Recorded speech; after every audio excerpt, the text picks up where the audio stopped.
नमस्कार, मैं डॉक्टर अर्चना, homeopathic consultant. स्वागत है आपका अभीज होम्योपैथी में। आज हम बात करेंगे ऐसे विषय पर जिसके बारे में बहुत सी महिलाएं चुप रहती है। मेनोपॉज यानी रजोनिवृत्ति। ज़्यादातर फीमेल को लगता है पीरियड बंद होना ही मेनोपॉज है, लेकिन इसकी प्री मेनोपॉज, मेनोपॉज और पोस्ट मेनोपॉज ऐसी स्टेजेस रहती है। ये एक लंबी प्रोसेस है। मेनोपॉज ये कोई बीमारी नहीं है, यह फीमेल के लाइफ की एक नेचुरल प्रोसेस है जो आमतौर पर 45 से 55 की एज के बीच में होती है, जिसमें हार्मोनल चेंजेस होते हैं। पहला स्टेज है प्री या पेरी मेनोपॉज। इसमें मेनोपॉज चालू होने के पहले 5 से 10 साल पहले अपनी बॉडी में चेंजेस चालू हो जाते हैं, जिसमें इरेगुलर मेंसेस, मूड स्विंग होना, बहुत ज़्यादा चिड़चिड़ापन, बिना वजह गुस्सा आना, छोटी छोटी बात पर इरिटेट होना, नींद की कमी, बिना वजह से थकान महसूस होना। पीरियड पूरी तरह से बंद हो जाता है तब उसे मेनोपॉज का समय कहते हैं।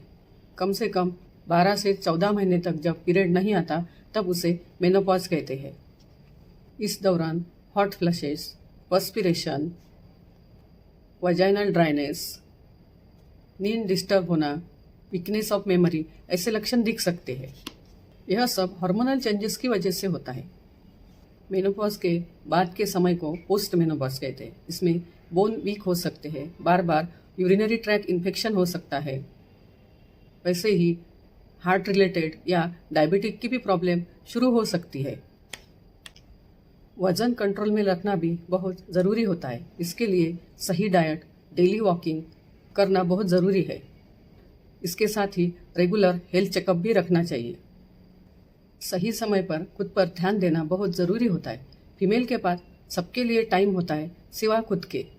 इस दौरान फैमिली मेंबर जैसे बच्चे, पति, इनकी भी रिस्पॉन्सिबिलिटी होती है कि अपनी माँ का, पत्नी का ठीक से ध्यान रखे, उसे समझने की कोशिश करे, उसके लिए टाइम निकाले ताकि उसे अकेलापन महसूस ना हो।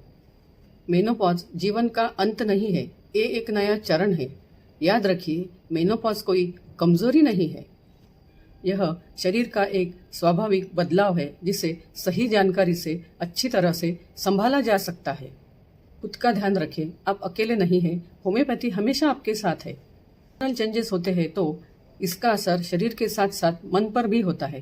होम्योपैथी माइंड और बॉडी का बैलेंस नेचुरल तरीके से संभालती है। होम्योपैथिक मेडिसिन के बारे में बोला जाए तो rhus tox, ruta, cocculus, sepia, kali phos, calcarea phos, calcarea carb, नाइट्रामोर, इग्नेशिया, सल्फर, ऐसी बहुत सारी मेडिसिन है जो मेनोपॉजल पीरियड में बहुत ही हेल्पफुल है। मेनोपॉज को नज़रअंदाज नहीं, सही तरीके से समझने की ज़रूरत है। जानकारी लेकर सही समय पर उसका सोल्यूशन ढूंढने में ही इलाज है। अपने शरीर को समझिए, डरिए नहीं। मेनोपॉज को संतुलित करने की ज़रूरत है, दबाने की नहीं। स्टे ट्यून टू अभीज होम्योपैथी। Thank you.